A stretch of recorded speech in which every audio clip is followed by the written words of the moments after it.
जय गुरु जी, जय माता दी, शुक्राना गुरु जी। शिव शक्ति के चरणों में उनकी लाडली का कोटि कोटि प्रणाम। शिव शक्ति की लाडली चैनल पर आप सभी का स्वागत है संगत जी। और सावन की शिवरात्रि की आप सबको ढेरों शुभकामनाएं। आज महाशिव हमारे भोले भंडारी का जल अभिषेक है, तो संगत जी आप सभी जल अभिषेक ज़रूर करें और इस शिव पुराण की जो बखान हम कर रहे हैं इसको भी कंटिन्यू करते रहिए। तो महाशिव हमारे प्यारे गुरुजी आप सभी के घरों में ढेरों खुशियाँ लेकर आए, बस दिल से यही दुआ चाहते हैं। चलिए विंदेश्वर संहिता का अगला अध्याय स्टार्ट करते हैं गुरुजी के मंत्र जाप से। ओम नमः शिवाय, शिवजी सदा सहाय। ओम नमः शिवाय, गुरुजी सदा सहाय। अग्नि यज्ञ, देव यज्ञ और ब्रह्मा यज्ञ आदि का वर्णन। भगवान शिव के द्वारा 7 वारों का निर्माण तथा उनमें देव आराधन से विभिन्न प्रकार के फलों की प्राप्ति का कथन। ऋषियों ने कहा, प्रभु अग्नि यज्ञ, देव यज्ञ, ब्रह्मा यज्ञ, गुरु पूजा और ब्रह्मा तृप्ति का हमारे समक्ष कर्मश वर्णन कीजिए। सूत जी बोले, महर्षियों, गृहस्थ पुरुष अग्नि में सायकाल और प्रातःकाल जो चावल आदि द्रव्य की आहुति देता है उसी को अग्नि यज्ञ कहते हैं। जो ब्रह्मचार्य आश्रम में स्थित हैं उन ब्रह्मचारियों के लिए समिधा का आदन ही अग्नि यज्ञ है। वह समिधा का ही अग्नि में हवन करें। ब्राह्मणों, ब्रह्मचार्य आश्रम में निवास करने वाले द्विजों का जब तक विवाह न हो जाए और वह उपसाग अग्नि की प्रतिष्ठा ना कर ले तब तक उनके लिए अग्नि में समिधा की आहुति, व्रत आदि का पालन तथा विशेष यजन आदि ही कर्तव्य है।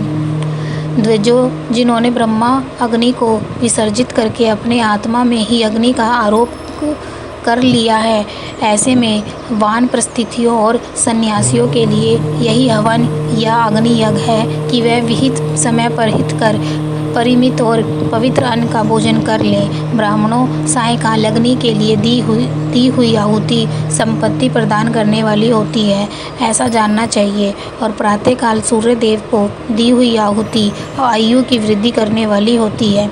ये बात अच्छी तरह समझ लेनी चाहिए। दिन में अग्नि देव सूर्य में ही प्रविष्ट हो जाते हैं और प्रातःकाल सूर्य को ही दी हुई आहुति भी अग्नि यज्ञ के ही अंतर्गत है। इस प्रकार यह अग्नि यज्ञ का वर्णन किया गया है। इंद्र आदि समस्त देवताओं के उद्देश्य से अग्नि में जो आहुति दी जाती है उसे देव यज्ञ समझना चाहिए। स्थाली पाक आदि यज्ञों का देव यज्ञ ही मानना चाहिए। लौकिक अग्नि में प्रतिष्ठ जो चूड़ाकरण आदि संस्कार निमित्त हवन कर्म है उन्हें भी देव यज्ञ के ही अंतर्गत जानना चाहिए। अब ब्रह्मा यज्ञ का वर्णन सुनो। दिविज को चाहिए कि वह देवताओं की तृप्ति के लिए निरंतर ब्रह्मा यज्ञ करें। वेदों का जो नित्य अध्ययन या स्वाध्याय होता है उसी को ब्रह्मा यज्ञ कहा गया है। प्रातः नित्य कर्म के अनंतर सायकाल तक ब्रह्मा यज्ञ किया जाता है, उसके बाद रात में इसका विधान नहीं है। अग्नि के बिना देव यज्ञ कैसे संपन्न होता है, इसे तुम लोग श्रद्धा से और आदरपूर्वक सुनो।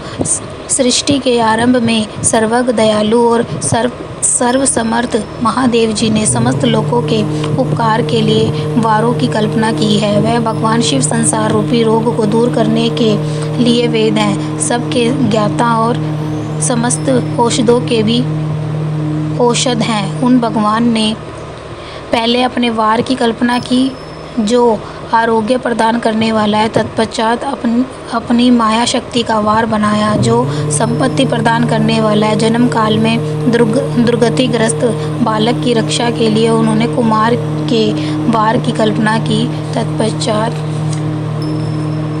सर्वप्रथम महादेव जी ने आलस्य और पाप की निवृत्ति तथा समस्त लोगों का हित करने की इच्छा से लोक रक्षक भगवान विष्णु का वार बनाया।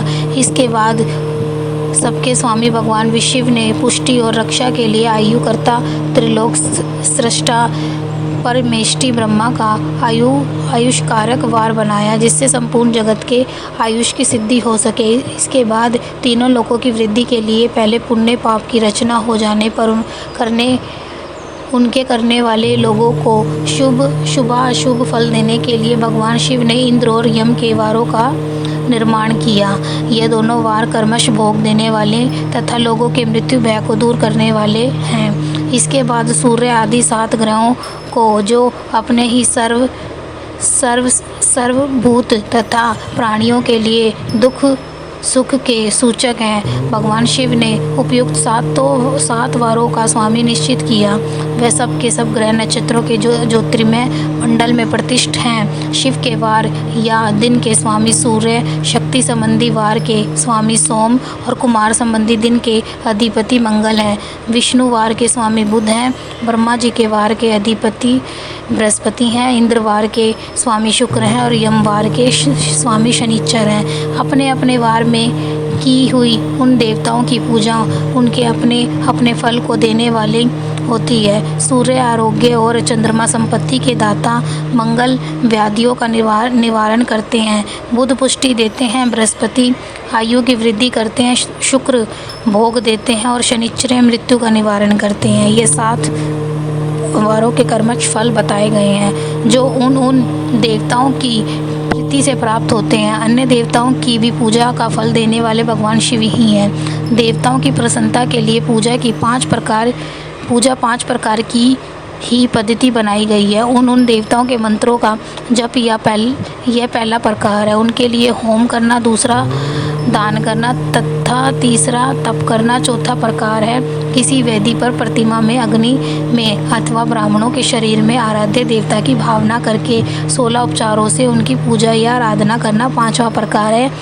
इनमें पूजा के उत्तरोत्तर आधार श्रेष्ठ हैं। पूर्व के अभाव में उत्तर आधार का अवलंबन करना चाहिए। दोनों नेत्रों तथा मस्तक के रोग में और कुष्ठ रोग की शांति के लिए भगवान सूर्य की पूजा करके ब्राह्मणों को भोजन कराएं। तदंतर 1 दिन, 1 मास, 1 वर्ष अथवा 3 वर्ष तक लगातार ऐसा साधन करना चाहिए। इसमें यदि प्रबल पार्बद का निर्माण हो जाए तो रोग एवं जरा आदि रोगों का नाश हो जाता है। इष्ट देव के नाम मंत्रों का जप आदि साधन वार आदि के अनुसार फल देते हैं। रविवार को सूर्य देव के लिए, अन्य देवताओं के लिए तथा ब्राह्मणों के लिए विशिष्ट वस्तु अर्पित करें। यह साधन विशिष्ट फल देने वाला होता है तथा इसके द्वारा विशेष रूप से पापों की शांति होती है। सोमवार को विद्वान पुरुष संपत्ति की प्राप्ति के लिए लक्ष्मी आदि की पूजा करें तथा सपत्नीक ब्राह्मणों को घृतपक्व अन्न का भोजन कराएं। मंगलवार को रोगी की शांति के लिए काली आदि की पूजा करें तथा उड़द, मूंग एवं अरहर की दाल आदि से युक्त अन्न ब्राह्मणों को भोजन कराएं। बुधवार को विद्वान पुरुष दधि युक्त अन्न से भगवान विष्णु का पूजन करें। ऐसा करने से सदा पुत्र, मित्र और कलत्र आदि की पुष्टि होती है। जो दीर्घायु होने की इच्छा रखता है वह गुरुवार को देवताओं की पुष्टि के लिए वस्त्र, यज्ञोपवीत तथा घृत मिश्रित खीर से यजन पूजन करें।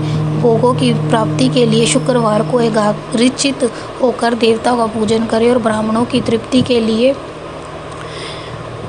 षड्रस युक्त अन्न दें। इसी प्रकार स्त्रियों की प्रसन्नता के लिए सुंदर वस्त्र आदि का विधान करें। शनिचराय अपमृत्यु का निवारण करने वाला है। उस दिन बुद्धिमान पुरुष रुद्र आदि की पूजा करें। तिल के होम से, दान से देवताओं को संतुष्ट करके ब्राह्मणों को तिल मिश्रित अन्न भोजन कराएं। जो इस तरह देवताओं की पूजा करेगा वह आरोग्य आदि फल का भागी होगा। देवताओं के नित्य पूजन, विशेष पूजन, स्नान, दान, जप, होम तथा ब्राह्मण तर्पण आदि में एवं रवि आदि वारों में विशेष तिथि और नक्षत्रों का योग प्राप्त होने पर विभिन्न देवताओं के पूजन में सर्वज्ञ जगदीश्वर भगवान शिव ही उन देवताओं के रूप में पूजित हो सब लोगों को आरोग्य आदि फल प्रदान करते हैं। देश काल, पात्र, द्रव्य, श्रद्धा एवं लोक के अनुसार उनके तारतम्य कर्म का ध्यान रखते हुए महादेव जी आराधना करने वाले लोगों को आरोग्य आदि फल देते हैं। शुभ मांगलिक कर्म के आरंभ में और अशुभ के अंत में तथा जन्म नक्षत्रों के आने पर गृहस्थ पुरुष अपने घर में आरोग्य आदि की समृद्धि के लिए सूर्य आदि ग्रहों का पूजन करें। इससे सिद्ध है कि देवताओं का यजन संपूर्ण अभिष्ट वस्तुओं को देने वाला है। ब्राह्मणों का देव यजन कर्म वैदिक मंत्र के साथ होना चाहिए। शूद्र आदि दूसरों का देव यज्ञ तांत्रिक विधि से होना चाहिए। शुभ फल की इच्छा रखने वाले मनुष्यों को सातों ही दिन अपनी शक्ति के अनुसार सदा देव पूजन करना चाहिए। निर्धन मनुष्य तपस्या द्वारा और धनी धन के द्वारा देवताओं की आराधना करे। वह बार बार श्रद्धापूर्वक इस तरह के धर्म का अनुष्ठान करता है और बारंबार पुण्य लोकों में नाना प्रकार के फल भोगकर पुण्य इस पृथ्वी पर जन्म ग्रहण करता है। धनवान पुरुष सदा भोग सिद्धि के लिए मार्ग में वृक्ष आदि लगाकर लोगों के लिए छाया की व्यवस्था करे। जलाशय, कुआं, बावड़ी और पोखरे बनवावे। वेद शास्त्रों के प्रतिष्ठा के लिए पाठशाला का निर्माण करे तथा अन्याय प्रकार से भी धर्म का संग्रह करता रहे। धनी को यह सब कार्य सदा ही करते रहना चाहिए। समय अनुसार पुण्य कर्मों के परिपाक से अंतःकरण शुद्ध होने पर ज्ञान की सिद्धि हो जाती है। द्विज जो इस अध्याय को सुनता, पढ़ता अथवा सुनने की व्यवस्था करता है उसे देवयज्ञ का फल प्राप्त होता है। तो संगत जी, आपने इस अध्याय में ये जाना कि जो हमारे 7 वार हैं उनका निर्माण कैसे हुआ और कैसे इनके मतलब जो मालिक हैं वो इसमें पूरा बखान किया गया है और जो हमें बताया गया कि किस चीज़ की मतलब पूजा से और कौन सी चीज़ का ध्यान करने से हमें किस फल का फल प्राप्त होता है। तो संगत जी, यह अध्याय यहीं ख़त्म होता है। अगला अध्याय हम अगली वीडियो में करते हैं। तो जय गुरु जी, शुक्राना गुरु जी, जय माता दी।